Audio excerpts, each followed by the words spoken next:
kuki tutafokasinga just kuri ku mpamvu yago yashatse kuba afite Dabojé na Kirikou mu Rwanda. Iyi niyo raison nini twakwiye ko turi kugendera gusa ibindi byose byabaye ntago ari yago nubwo abahanzi b'abarundi babiteye. So urwo rukundo ruri hagati y'abahanzi b'abanyarwanda n'abahanzi b'abarundi umu DJ ntabwo yarusenya nta nundi muntu ufite nta nundi yo bond nta nundi muntu wayisenya. Of course byarabaye birababaje cyane n'ukuntu nanjye ngiye nkano nko kuri stage umuntu akaniribuye ntago abahanzi bose b'abarundi baba babikoze tu. So de toute façon ntabwo bishobora kuntera kuko Isaac TV nzama nkuko mubibona cyadukoranije ngaha kwarukuza kubamenyesha no kubereka umuntu umuririmbyi wacu umuririmbyi twashimye kuzana ngaha mu gihugu tukamuzana kugira aze tsaririmbe ku munsi wa gatandatu bangera himbara abafana kubera asanga umuririmbyi akunzwe cyane gose akunzwe ngaha mu Burundi gose nyuze mu Rwanda bivuye ku bikorwa vyiwe yakoze vyinshi zindirimbo za kera shize mu indirimbo zubu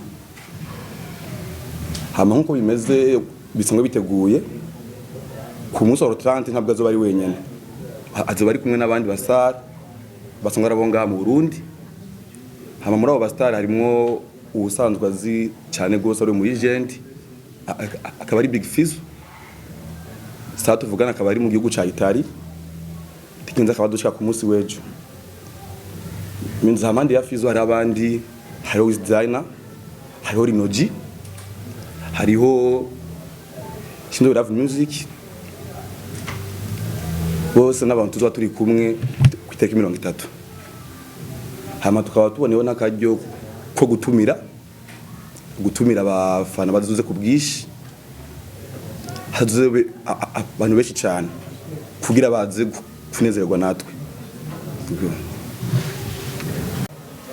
Kikazo baje ati niki mwafatiye ko canke niki mwagomwe ati kugira mwiyumvire kuzana Christopher n'umuririmbyi akomeye cyane mu Rwanda no mu Burundi. Yego n'umuririmbyi wo mu Rwanda me indirimbo zibe zikundwa mu Rwanda cyane kandi gose no mu Burundi. Rero dufatiye ku barundi bari bamunyotewe cyane kandi ugiye kurabana nanuze yigeze kugira ngaye igiteramo mu Burundi mu 2014 ari mu basani baririmbye neza cyane kuri uwo munsi abantu benshi bararyohewe cyane gose. Twebwe turavuga ati kubera iki tutubasubiza wa munezero turavuga ati tubikore hama tuza tumuzani banezererwe hama kukijanye n'amafishe cyabanye man show nk'ibindi byinshi twebwe nka team haba ku ruhande rwacu cyangwa ba Christopher nta munsi warimwe twigeze tumenyesha ico kintu kubera muri plan zacu twari dusanzwe dufise plan yuko tutoshanga abarundi kubera nkuko byavne hose heshi mu Burundi nta mushitsi yigeraza buri umwakira teza ko ufise ukwakira kamera twebwe nta munsi mwe twize duca kwa man show cyangwa ibintu by'abantu by'aba bifes ba dramatic kubera vuba n'abarimvye beza cyane ariho ku bwacu ntabwo tukiye tubishirako.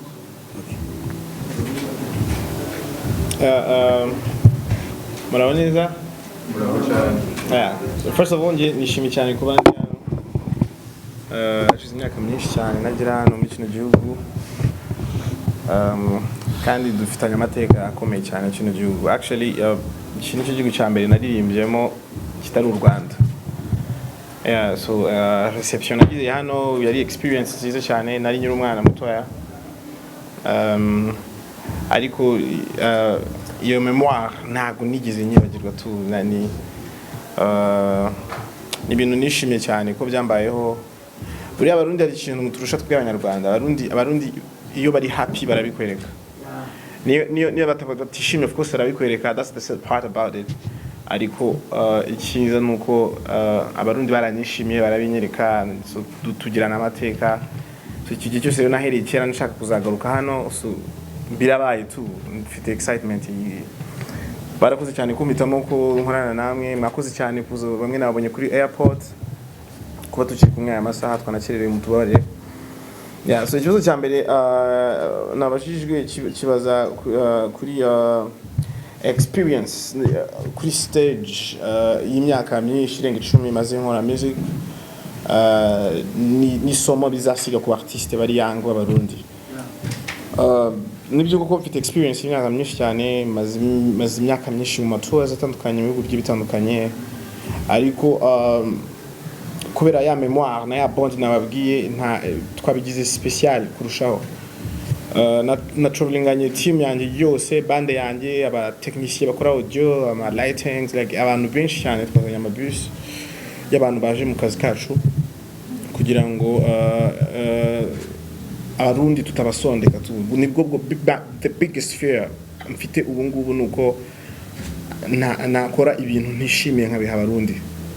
Niyo mpamvu rero nazanye abantu benshi bamfasha kugira ngo banyorohereze akazi mbere nanjye kuri stage nzakore ibindi. So niyo mugeni barageze kuri stage abana b'abarundi actually mu Rwanda dukunda umuziki mu Burundi cyane, dukunda abahanzi b'abarundi cyane kuva kera cyane, apana kuvuga ino young generation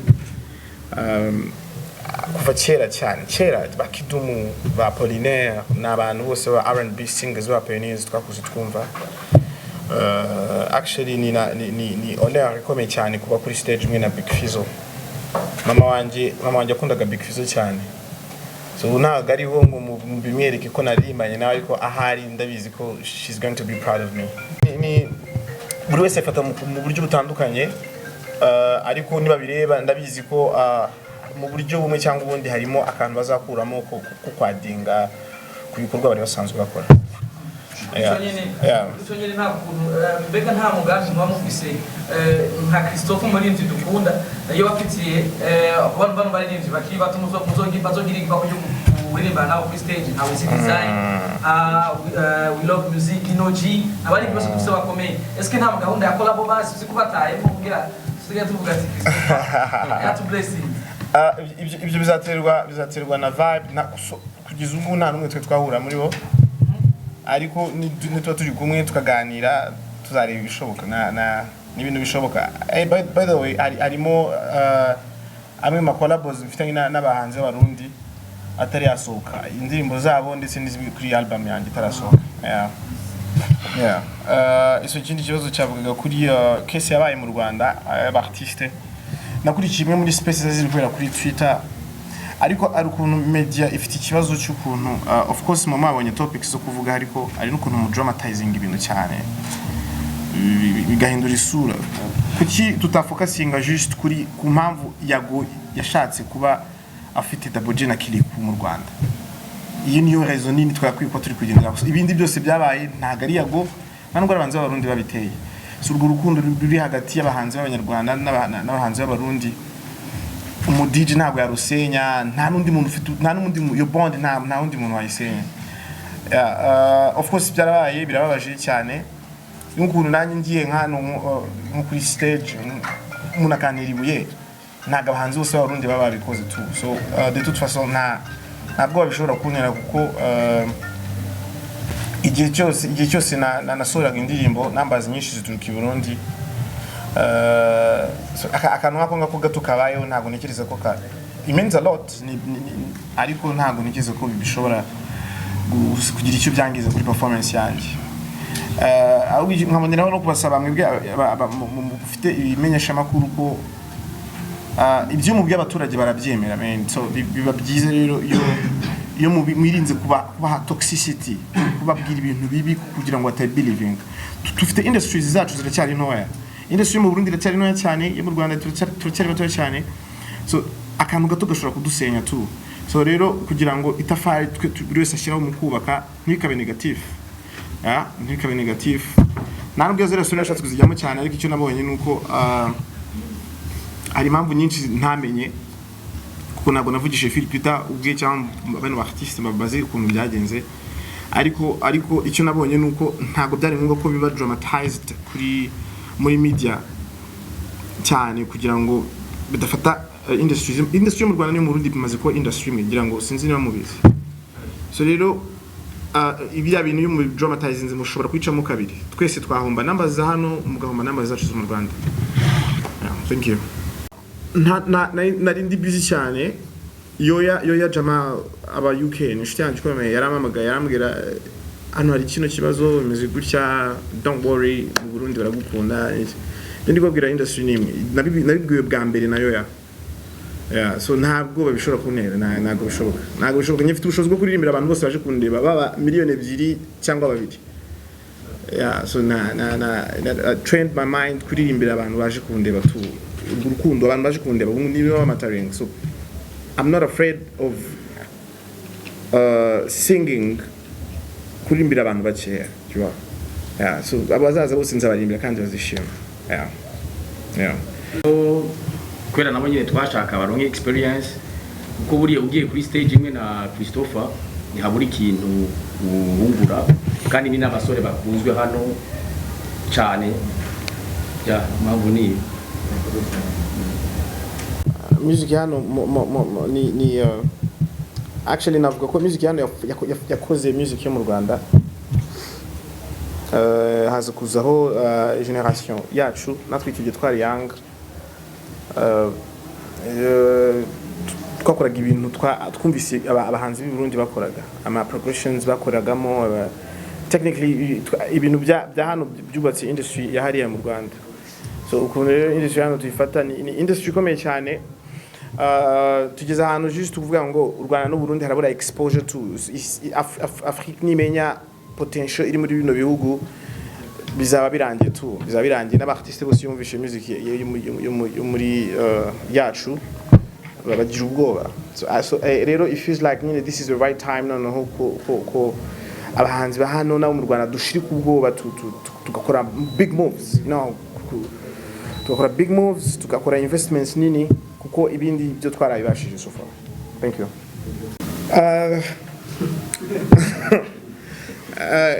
Iki ni cyozo cyiza cyane. Actually nje natangiye music nyiri boss nubona can you just move a little bit? Yeah. All right. Natangiye music kera mfite na signinze contract nagize muri Kina Music mfite imyaka 15 gusa. Hari igihe cyageze numva jeunesse yanjye yose nayihaye industry. I was up there. Nari umuntu abanyamakuru bangendaho kwishusha kunya agira amanota ngaye ku ishuri adetingwe umukobwa atwariye imodoka atuye muri yenzu ibintu byose byari out there. So rero mazi gukura basha gutandukanya showbiz na music. So I do music, not showbiz. Yeah, that's it. So narabitandukanyije nagari byiza buri gihe ariko bimpa peace of mind. Bimpa peace of mind. Ikintu mba numva rero ngumushaka kuko abantu bamenya ni music. Music ndayisunika cyane. I'm glad kibageraho. N'ibindi ngo maybe with time na twamakinze peace brain n'umutima biri kubyumvikana n'ibindi tuzagenda tubikora mu bimenye. Isaac TV. Oh.